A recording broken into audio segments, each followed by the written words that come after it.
Tuturo ko kayo sa lettuce, oh. Yan, lettuce yan, guys. Oh. Lettuce yan ni tita. Yan, oh.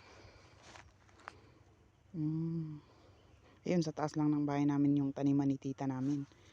Ayun, nagtanim siya ng lettuce. Madaming lettuce, oh. Ngayon, hihingi tayo. Magpaalam lang tayo dito sa lettuce. Tingin tayo yung ano, yung hindi pwedeng ibenta kasi ibibenta to ni tita. Masarap to, guys. Masarap to.